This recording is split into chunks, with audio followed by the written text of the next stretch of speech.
to describe a line graph. I'll give you all the essential information to give a Band 9 answer. So let's take a look at the given line graph. What it says. The line graph below shows the household recycling rates in 3 different countries between 2005 and 2015. So, you are always given a description of your graph in your topic. This information is very important as it helps you to understand what's going on your graph. So, read the topic carefully. Now, we can take a closer look at the graph. Down the vertical axis, we have the percentages, and along the horizontal axis, we have the years. We can also see that we have 3 countries, the UK in blue, France in red, and Germany in green. So that's our line graph. Now let's see how you should structure your answer. It is a very good idea to follow the Band 9 answer structure while writing your answer. This way, your writing will be more coherent and clear for the examiner. So, let's study the Band 9 answer structure together. Your first paragraph is an introduction. In this paragraph, you should introduce your chart to the readers in 1 or 2 sentences. Next, you should write an overview paragraph. In this paragraph, you should list general trends of your chart. Do not write many specific numbers or details in this part. Remember, overview should contain only general information.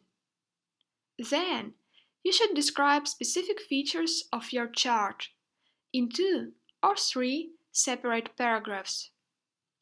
You should not write a conclusion in task 1 because you are not asked to give your personal opinion, and you have already summarized the information in the general overview. Excellent!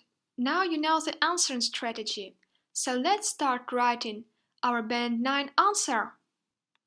The line graph illustrates the regional household recycling rates in the UK, France, and Germany from 2005 to 2015. As you see, the first 2 words were kept the same. I didn't change the line graph, and you should never ever change the type of your graph because it will lose the meaning if you do so. So, if you have a table, keep the table. If you have a bar chart, keep the bar chart. And if you have a diagram, keep the diagram. I had the line graph, I did not change it, and after that comes the verb. And the verb can always be replaced with a synonym. So it's a very good idea to paraphrase the verb. So instead of shows, you can use illustrates and gives information about. There are also other synonyms, but it's enough to remember these 3 for your introduction. After that, I expanded the phrase household recycling rates into regional household recycling rates according to the graph. So you see, I look at my graph and I look at my topic at the same time, and I include all the key information from my graph and from my topic into my introduction. After that, I list the countries. Instead of simply saying 3 countries, I give the specific names. I say the UK, France, and Germany. And it's a very good technique to give the names, as you should be very specific when introducing the graph. So, always try to list countries in your introduction. Finally, we have a time period, which you should always give when it's possible. So, I changed the phrase between 2005 and 2015 to from 2005 to 2015. So, that's all with our introduction. It's absolutely clear, it's absolutely accurate, so anyone who reads it without seeing our graph will have a clear understanding of what our graph shows, for what countries, and for what period of time. Now let's move on to the next paragraph. After you have written the introduction, it's time to write an overview. An overview is a paragraph that contains all the key information from the graph. When given an overview, you should not state any specific details. You should simply write what's happening on the graph overall. So, no dates, no numbers, no percentages in your overview, just general trends. And here's how I wrote my overview. The recycling rates of the UK and Germany showed a steady but significant rise over the period, while the percentage of recycled waste in France experienced a downward trend. As you see, I'm just saying that the recycling rates of the UK and Germany rose, and that the recycling rates of France declined. Note how I use the linking word while to contrast the opposite trends. It's a very nice technique. Also note how I used a synonym to avoid repetition. The first time I said the recycling rates, and after that I said the percentage of recycled waste. And it's a very good paraphrase. Next, instead of showed a significant rise, I could also use rose significantly or showed an upward trend.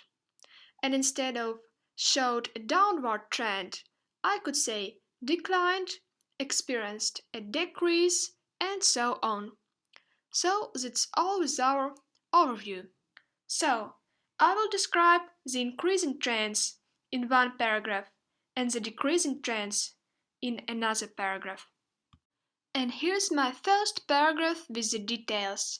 I started by describing the data in the beginning of our time period. In 2005, the recycling rates of the UK and Germany were nearly 35% and 20% respectively. After that, I describe how Germany's rate changed, providing the percentages in some important points, and in the end of our time period. Germany's rate increased sharply throughout the period, exceeding France's rate in 2009 and reaching almost 60% at the end of the period. You see, I chose the point where Germany's rate outraces that of the France to be important, but it's up to you to choose your important points. However, you should always indicate the percentages in the beginning and in the end of your time period. And finally, I describe how the UK's rate changed. In the meantime, the percentage of recycled waste in the UK grew to 40% in 2007 and then remained steady until 2009.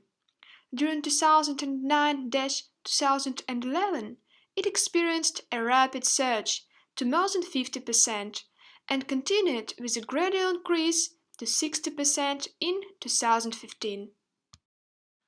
And here's my second paragraph with the details. Again, I describe France's rate in the beginning of the period, in the end of the period, and in some important points. In early 2005, the recycling rate of France, 50%, was the highest among the three countries. However, it dramatically declined to 30% in 2013. Then, there was a growth of 10% in 2015, but France's recycling rate was the lowest in the end of the period. As you see, I use the superlatives and adjective dramatically to highlight the big change. Also, I always support my details with data. For example, a growth of 10%. And you should support your writing with enough data too. So, if you say that there was a change, don't forget to write the amount of change. So, write how big it was. And always write your task 1 answer in one tense. So, if you're describing something that happened in the past, you should write the whole description in past simple tense. So, that's all with our writing. We've done it together.